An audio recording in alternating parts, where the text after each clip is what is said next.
इस सवाल का जवाब 1971 में मिल सकता है, जिसमें इंदिरा गांधी ने गरीबी हटाओ का नारा दिया था।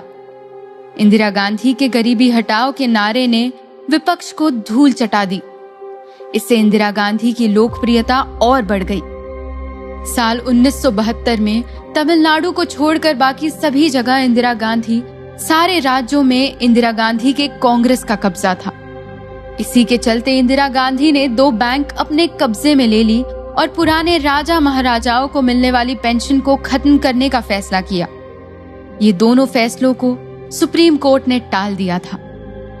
इंदिरा गांधी ने जवाब में संविधान और सुप्रीम कोर्ट को हराने की ठान ली। 5 नवंबर 1971 को 19th अमेंडमेंट लगाया गया था। इसमें कहा गया था कि संसद संविधान के किसी भी फैसले में बदलाव ला सकती है, चाहे इससे संविधान की मूल भावना भी क्यों न बदल दी जाए। 3 साल पहले ही गोरखनाथ केस में सुप्रीम कोर्ट ने कहा था कि संविधान के मौलिक भावों में बदल करने का अधिकार संसद के पास नहीं है।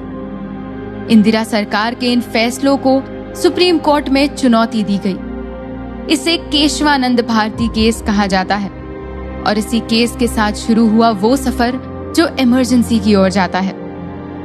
सुप्रीम कोर्ट में पहली बार 13 जजेस ने एक साथ बैठकर सुनवाई की और बहुमत से फैसला सुनाया कि संसद के पास संविधान को बदलने के असीमित अधिकार नहीं है और इंदिरा गांधी उसके मूल ढांचे के साथ कोई छेड़छाड़ नहीं कर सकती।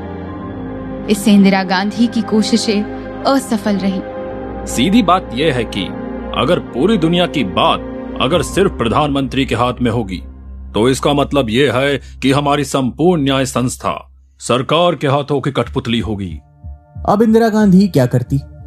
सरकार तो इंदिरा गांधी की ही थी, संसद में बहुमत उनकी थी, देश के राष्ट्रपति भी उन्हीं के थे, क्योंकि उन्हें वहां तक पहुंचाने में इंदिरा गांधी का ही हाथ था। लेकिन जुडिशरी उनकी नहीं थी, इसलिए अब सुप्रीम कोर्ट पर अपना कब्जा चाहती थी कि सुप्रीम कोर्ट सरकार की तरफ हो, सरकार के फैसलों की तरफ हो। वो उसे कमिटेड जुडिशरी कहती थी। इंदिरा गांधी ने ऐसा कारण उठाया जिसके बारे में सोचना अभी भी मुश्किल है। Chief justice SM Sikri Kesavananda Bharati इस केस पर फैसला सुनाने के एक दिन बाद ही रिटायर हो गए। परंपरा के मुताबिक सीनियरिटी में उनके बाद आने वाले मिस्टर शेलात को भारत का चीफ जस्टिस बनाना चाहिए था, लेकिन ऐसा नहीं हुआ। चीफ जस्टिस बने जस्टिस AM रे, वो भी 3 सीनियर जजेस को सुपरसीड करके। जस्टिस AM रे ने उसके बाद हर फैसला सरकार के पक्ष में दिया। उन्हें चीफ जस्टिस बनाने के फैसले के विरोध में 3 सीनियर जजेस ने अपने इस्तीफे दे दिए। सर्वोदय नेता जयप्रकाश नारायण इस इंदिरा गांधी के फैसले से नाराज थे। एक किस्सा सुनने में ऐसा भी आता है कि उन दिनों किशोर कुमार की ख्याति आसमान छू रही थी। इस दौरान एक केंद्रीय कार्यक्रम में कुछ गीतकारों को बुलाया गया था, जिनमें किशोर कुमार भी शामिल थे। किशोर कुमार ये शो करने के लिए राजी हुए, लेकिन उन्होंने अपनी व्यावसायिक फीस मांगी और उनकी इसी चीज को गुस्ताखी मान ली गई। इस गुस्ताखी का परिणाम यह हुआ कि आकाशवाणी, विविध भारती और दूरदर्शन पर किशोर कुमार के गानों पर पाबंदी लगा दी गई। ऊपर से उन्हें इनकम टैक्स की नोटिस पर नोटिस भेजी गई। किशोर कुमार का वो गीत पीछे पड़ गया इनकम टैक्स इसलिए फेमस हुआ। एक तरफ जहां इंदिरा गांधी कानून से लड़ाई लड़ रही थी, वहां दूसरी तरफ आर्थिक हालात और खराब होते जा रहे थे। 1973 में महंगाई और बढ़ गई और 1974 में जो सामान 100 रुपए में मिलता था, उसकी कीमत अब 130 हो गई। और ऐसे हालात में गुजरात में शुरू हो गया नवनिर्माण आंदोलन। गुजरात में तब कांग्रेस के चिमन भाई पटेल की सरकार थी। अहमदाबाद के छात्रों ने मेस बिल बढ़ाने के खिलाफ आंदोलन छेड़ दिया, जो कि एक साथ 30% से बढ़ चुका था। बात बढ़ती गई और छात्रों के आंदोलन को राज्य में समर्थन मिलने लगा। जल्द ही एक दिन राज्यव्यापी बंद का ऐलान हुआ। आंदोलनकारियों पर गोलियां चली। सिचुएशन को काबू में करने के लिए आर्मी को बुलाया गया। ये पहला 26 जनवरी ऐसा था जब पूरे एक राज्य में कर्फ्यू लगा था। आखिरकार हुआ वो ही जो छात्र चाहते थे। चिमन भाई को इस्तीफा देना पड़ा। 100 से ज्यादा जाने गई, 3000 से ज्यादा लोग घायल हुए, 8000 से ज्यादा गिरफ्तारियां हुई। बाद में विधानसभा भी भंग हुई। जेपी इससे प्रभावित हुए और उन्होंने एवरी मैन्स में इसके बारे में लिखा। मैं इस नतीजे पर पहुंचा कि जनता को अपनी किस्मत का विधाता खुद बनना होगा। लेकिन ये होगा कैसे? फिर मैंने देखा गुजरात में आम छात्रों ने बड़ा राजनीतिक बदलाव कर दिया। मैंने समझा यही रास्ता है। गुजरात का आंदोलन शांत भी नहीं हुआ था कि बिहार में छात्रों ने आंदोलन शुरू कर दिया। छात्रों और पुलिस में घमासान हो गया। उस वक्त पत्रकार सुरेंद्र किशोर वहां मौजूद थे। मैं उस समय सतमूर्ति के पास था। 18 मार्च को छात्रों और युवकों ने अपनी जायज मांगों के लिए प्रदर्शन किया था विधानसभा के सामने। सरकार को चाहिए था कि प्रदर्शनकारियों से जाकर उनका ज्ञापन ले, उनसे बातचीत करे, लेकिन सरकार के प्रतिनिधि उनके पास नहीं गए। उल्टे उनको भगाने के लिए लाठीचार्ज किया गया। पटना जलाने का सारे कंस्पिरेसी हमारे ऊपर सारे मुकदमे हुए कोतवाली थाना में, और हम लोग जेल में, हम लोग को जेल में बंद कर दिया गया। बांकीपुर जेल में बच्चों को, नौजवानों को, सारे लोगों को।